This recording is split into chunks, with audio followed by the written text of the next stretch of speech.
2 minutos de radio con Teber, nuestro gaitero particular, nuestro compositor. Bueno, digo nuestro porque está aquí con nosotros y porque nos queremos adueñar de todo lo bueno de Asturias. Teber, ¿qué tal? Buenas tardes. Pues buenas tardes. Pues nada, estamos aquí otro viernes más aquí con vosotros y nada. Hoy traigo otro tema interesante. Yo creo que un poco más, por ejemplo, me gusta mucho hablar del tema de la parte cultural, ¿no? Sí, claro. Entonces hoy, hace unos programas estuvimos hablando ya de las naciones celtas, ¿no? Estuvimos escuchando temas de los diferentes países que la componían, ¿no? Bretaña, Gales, Isla de Man, Irlanda, Escocia y Cornualles, que digamos que son los que ahora mismo pertenecen a la Liga Céltica como canónica, ¿no? Que sobre todo por el gran criterio que utilizan ellos, que es el tema del gaélico. Y luego se suma Galicia y Asturias a dentro de ese, porque no solo es la lengua, ¿no? Hay más cuestiones culturales que las unifican, ¿no? Y para ello vamos a utilizar hoy dos herramientas para conseguir el propósito de hablar de los celtas, ¿no? El primero, vamos a utilizar una base histórica recopilada en los cartafuellos de la Liga Céltica Asturiana, que llevan publicando desde el año 1982. Tenemos una Liga Céltica aquí en Asturias. Cualquier interesado en el tema se puede asociar con ellos y no deja de ser una asociación que tú puedes darte de alta dentro de ella, ¿no? Entonces, estos cartafuellos, estas publicaciones que llevan haciendo desde el año 82 son accesibles desde Internet y la verdad que tienen cuestiones bastante complejas, como por ejemplo el tema de cómo eran las leyes con los celtas e incluso el papel de la mujer que jugaba dentro de ese tipo de sociedad en la antigüedad, ¿no? Entonces es bastante interesante porque hay mucho material para leer ahí y para situarnos bastante en el mundo de los celtas, ¿no? Y luego la segunda herramienta que vamos a utilizar, en este caso va a ser musical, que es la suite sinfónica creada en los años 90 por el compositor asturiano Ramón Prada, que se llama La Noche Celta. Esta suite está basada en una novela homónima de Juan Noriega, ambientada en el Castro de Coaña, que se desarrolla en el siglo I a.C., cuando los pobladores albiones ofrecieron resistencia a los romanos, ¿no? Pues esa resistencia pues era una oposición al fin de un tipo de vida cultural, economía. Bueno, sabemos que cuando hay invasiones de otros pueblos, pues se traen sus costumbres, ¿no? Entonces, en esta novela, Juan Noriega jugaba un poco con estas historias de esa resistencia que tenía el pueblo, sumado a historias menores como las que había, por ejemplo, una complicada historia de amor, ¿no? Entonces, hay una novela ahí inventada dentro de ese Castro de Coaña. Y para ir calentando un poco ya también esta ambientación celta, vamos a escuchar el primer tema de esta suite de Ramón Prada, llamada El Principio.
Sí que crea ambiente esta canción, ¿eh? Sí, y incluso eso nos da vía ya a empezar a hablar de que el mundo de los celtas siempre está cubierto de un halo de misterio, ¿no? Porque incluso dentro de la comunidad arqueológica y también de los historiadores suele ser un gran motivo de discusión entre ellos. Cierto es que no existen igual a día de hoy tantas pruebas como a nivel de culturas griegas o romanas, digamos, sobre todo al peso, ¿no? En cantidad de ellas, ¿no? Pero poco a poco van apareciendo nuevas técnicas y aparecen nuevos descubrimientos que nos van dando más pistas de nuestros ancestros los celtas, ¿no? Hace unas semanas, en mayo, se realizó la donación a la conocida espada de bronce de Sorefoz, que es una espada que es del bronce atlántico, y su tipología la datan del año 1100 a.C., ¿no? ¡Wow! Pertenece a una colección de un gran estudioso asturiano, ahora mismo no recuerdo el nombre, pero sé que él tenía una colección que va donando cada poco ya a la familia, porque ya no estaba él, a los museos, ¿no? Incluso todavía este fin de semana fue cuando aparecieron las monedas romanas en Grao, en una cueva que estuvieron ahí investigando unos arqueólogos que tenían identificadas un par de historias en el pueblo, y apareció una de las mayores colecciones de monedas romanas que se haya recogido en Europa en los últimos años. Y bueno, es muy interesante porque eso, lo que decimos, que incluso los ayalgas, ¿no? Que siempre era lo que siempre hablamos de los tesoros, por ejemplo, mi abuelo me contaba historias de los tesoros de los moros cuando se marcharon escopetados cuando los astures. Me contaba historias de eso, de que iban perdiendo los tesoros por el camino, ¿no? Que son las ayalgas que se supone... Muchos señores se dedicaron a cavar agujeros o furacos en sus prados para buscar las ayalgas, ¿no? Y para empezar a hablar de los celtas vamos a centrarnos en la etimología, ¿no? A mí me encanta siempre ir al significado de las palabras porque da mucha información, ¿no? Y los griegos son los primeros que escriben sobre los celtas con la palabra keltoi. La usaban para nombrar a los pueblos extranjeros que habitaban Europa más allá de los Alpes. Entonces, en ese era un poco... una palabra, como podemos decir ahora mismo, foriatos en asturiano, ¿no? De identificar a los de fuera, ¿no? Sí. Pues ellos utilizaban keltoi, ¿no? Y de esa manera empezaron a identificar esa zona de gente que estaba más allá de los Alpes. Después de los griegos llegaron los romanos y se encontraron de frente con estos pueblos sobre todo porque no establecieron una relación comercial, sino que fueron ya directamente a la batalla. Y sobre todo para conquistar esos terrenos, ¿no? Aunque ellos no los nombraban como celtas, en el caso nuestro éramos las tribus asturias, ¿no? Que es un poco la palabra que llegó a utilizarse más en el caso de los romanos, ¿no? Y para seguir metiéndonos en esta historia de los celtas, pues vamos a escuchar otro tema de esta suite de Ramón Prada llamada La danza de los castaños.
Podríamos decir que formación clásica, instrumentos muy utilizados en la música celta, ¿eh? Sí, recuerda un poco a la Orquesta Céltica Asturiana que pusimos no hace mucho también, y un poco es eso, pues en años 90 estaba en bastante auge el tema del celtismo. Pues bueno, pues un compositor asturiano pues va buscando, sobre todo en la ambientación de esa novela que hizo Juan Noriega, crear como esa banda sonora de ese libro, ¿no?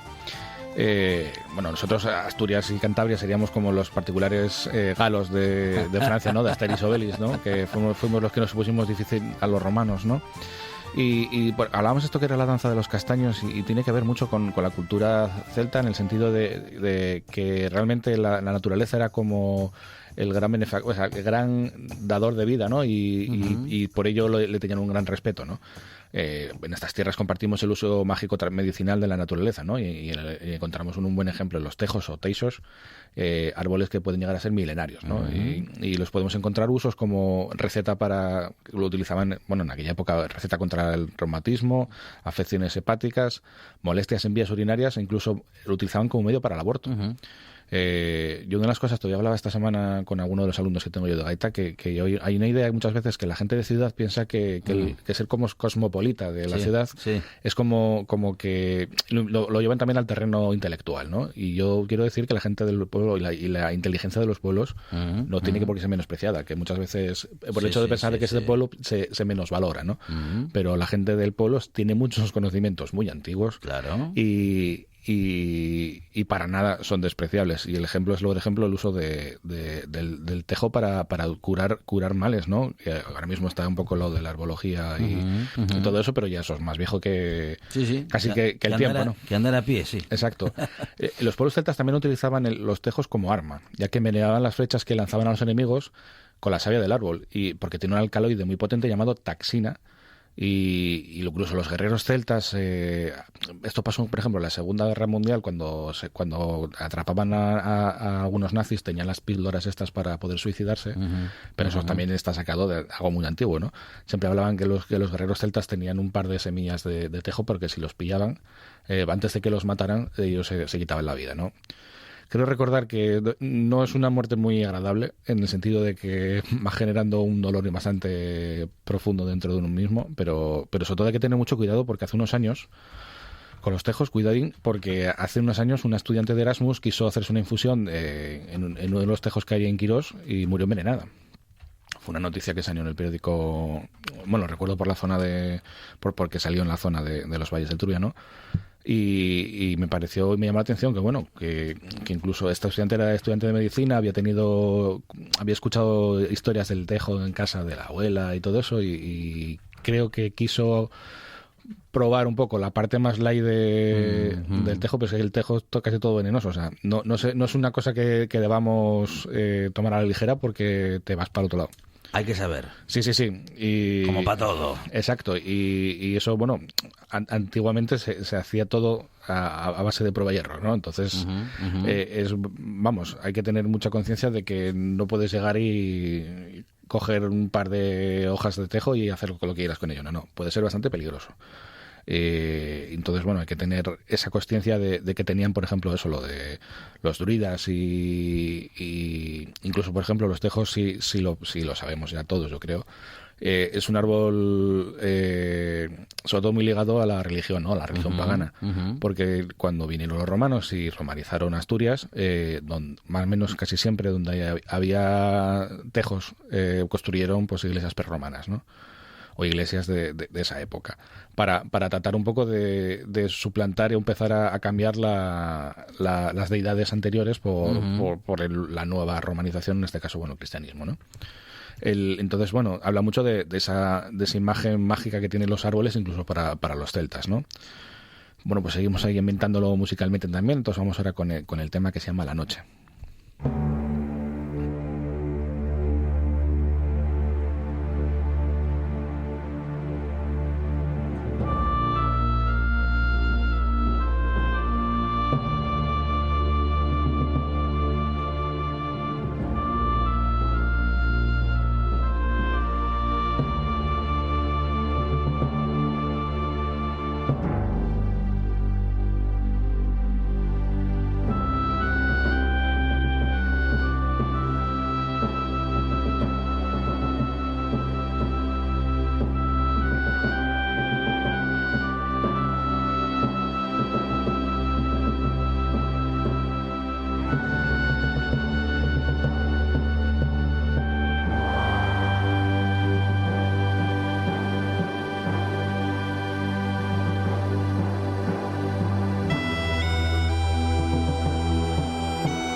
Tal cual está para banda sonora, Teber, ¿eh? Sí, incluso me está viniendo así a la mente un poco. Hay videojuegos, por ejemplo, como el Final Fantasy, que son de este estilo de bandas sonoras que utilizan ellos para crear una ambientación total, ¿no? Luego, por ejemplo, una de las cosas que a mí me encanta, sobre todo a nivel cultural, y es lo que siempre decía cuando vas a los países y lo descubres, es que los pueblos celtas, Astures y dentro también de nuestros vecinos del Arco Atlántico, pues también compartimos, por ejemplo, la mitología, ¿no? En Irlanda está el mundo feérico de las hadas, ¿no? Que, por ejemplo, dio luz un poco a Peter Pan, por ejemplo, la idea de Campanilla y un poco ese mundo mágico de País Nunca Jamás, ¿no? Pues aquí en Asturias, por ejemplo, el mundo de las hadas lo podemos llevar, pues en caso nuestro, las sanas, ¿no? Y también tenemos más seres en nuestra mitología, como son los cuélebres, los trasgos, diaños, burlones, busgosus. Y leyendo un poco la documentación ayer de lo de la Liga Celta, me llamó la atención uno que no tenía yo fichado, que eran los fuegos fatuos, que también en Asturias aparecen, ¿no? Yo sí lo conocía de mitologías un poco como la noruega o incluso la escocesa. Y además, por ejemplo, Disney Disney y Pixar los reutilizaron en películas como Brave y Frozen, ¿no? Entonces me llamó mucha atención que también nosotros en Asturias haya tradición oral de los fuegos fatuos, ¿no? En nuestro caso son luces que pueden verse en lugares desiertos, bosques, cementerios o en otros sitios, por ejemplo, como decía el texto, que eran en chamuergas, ¿no? En sitios así con grandes charcos y demás. No son luces corrientes, son luces donde, por ejemplo, en nuestro caso son los elfos que llevan a las almas en pena, ¿vale? Estas luces pueden verse cuando el ambiente está húmedo después de orvallar. Aquí en Asturias suele aparecer cerca de árboles como tejos que hablamos antes o carballos, ¿no? Estos fuegos no hacen ni bien ni mal, son personajes pasivos al margen del mundo real. Un poco, me recuerda un poco también a la Huestia, ¿no? Cuando la procesión de las almas en pena, que también se podía la gente encontrar por los vuelos, ¿no? En Rusia dicen que son las almas de los niños sin bautizar, o mismamente en Gales dicen que son los elfos que hacen procesiones cuando muere un árbol. También ahí vamos a hacer un poco hincapié de la importancia de la naturaleza para esta cultura celta, ¿no? Llama la atención, la verdad, eso, que imaginaros pueblos que teóricamente, pues, un pueblo recóndito aquí en Asturias, subido en un monte, ¿no? De Teberga, por ejemplo, que esté allá arriba, tenga historias muy parecidas a por ejemplo, hablamos hasta de Rusia, ¿no? Porque, bueno, está la conexión indoeuropea también de todos estos pueblos, ¿no? Pues habla mucho de todo el bagaje cultural que tenemos debajo, como llamo yo, el sustrato, ¿no?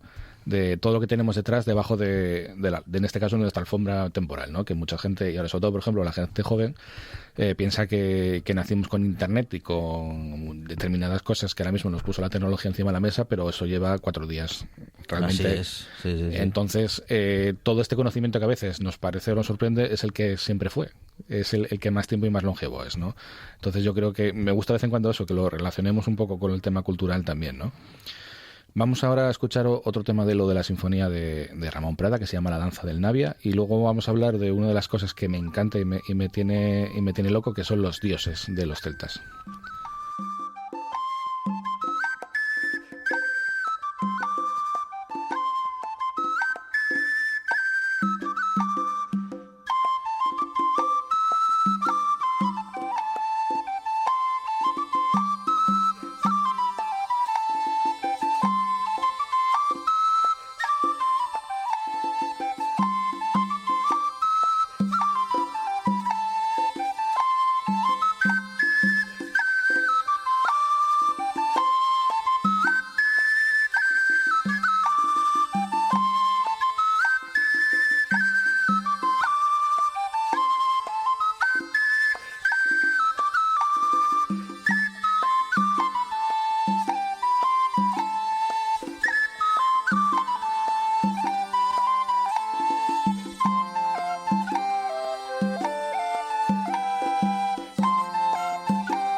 Bueno, con pocos instrumentos, con poquitos elementos y sin embargo las imágenes nos vienen solas, ¿eh? Sí, bueno, aparte, todo el tema, por ejemplo, Braveheart, yo creo que es un buen ejemplo Claro. de pensar en estos pueblos, ¿no? Incluso la película Brave, que también nos orienta un poco aunque fuese un poco de Edad Media, ¿no? Pero bueno, el sustrato que te decía yo de todas estas culturas. En el caso nuestro, por ejemplo, de los astures, conocemos gracias al historiador y geógrafo griego Estrabón que aquí se adoraba la luna como una diosa básica de la espiritualidad y de la fertilidad. Claro, hay que entender en su momento que pocos recursos tenían ellos para conocer y comprender el mundo, entonces sí que buscaban un poco las culturas que tenían creencias paganas, ¿no? En entender el mundo y pues bueno, de una manera también respetar, por ejemplo, eso, no vamos a enfadar al dios de la lluvia, ¿no? Como puede ser como los indios de Norteamérica, ¿no? Para poder respetar a la naturaleza, ¿no? También, por ejemplo, el panteón de deidades aquí sobrenaturales lo conocemos también muchas veces por la toponimia y por la documentación romana y medieval que sobrevivió, ¿no? Y también, por ejemplo, conocemos también la equivalencia de dioses paganos entre sí, ¿no? Por ejemplo, el dios de la guerra Marte de Roma tiene su correspondiente también en Grecia, ¿no? Pues bueno, pasa un poco aquí también parecido en Asturias, pero seguramente algunos sí los vamos a conocer, pero otros seguramente no, ¿no? Entonces, algunas de las divinidades que podemos o sabemos que eran adoradas por los asturianos primigenios eran, por ejemplo, el dios Aramo, que era un protector de encrucijadas de los caminos que se le recuerda con el Monte Aramo. Entonces, ahora cada vez que miremos al Monte Aramo estamos revisando que es un dios, ahora mismo, ¿vale? Podemos incluso pensar que había gente que le llevaba sus ofrendas, incluso que se sabía que era un protector, ¿no? Sagrado por antonomasia para los asturias que vivían en esos concejos de Morcín, Ríos, Aquirós y luego Olena, Santo Adriano y Proaza, ¿no? Mayormente porque era un lugar que podían comprobar y ver, ¿no? En donde, por ejemplo, aparece también una necrosis dolménica y por lo tanto ya era un lugar sagrado para la época castreña, ¿no? De la Edad del Bronce. Y su nombre significa exactamente eso, lo de cruce de caminos o bifurcación. Entonces, ahora siempre que voy por la autopista veo el Aramo, pues sé que estamos ante un dios, ¿no? Bueno, nos vamos a quedar en esta parte del recorrido. Tenemos que continuarlo, Teber, ¿eh? Sí, recuperaremos, por ejemplo, con lo que nos quedó, por ejemplo, de algunos dioses y demás, con otro disco, otro trabajo que hizo Ramón Prada que se llama Celtique. Entonces tendremos celtas para rato. Teber, en esta buena tarde y hoy, claro, toda la música celta, bueno, o al menos una parte, porque toda es inabarcable. Teber, muchas gracias. A vosotros.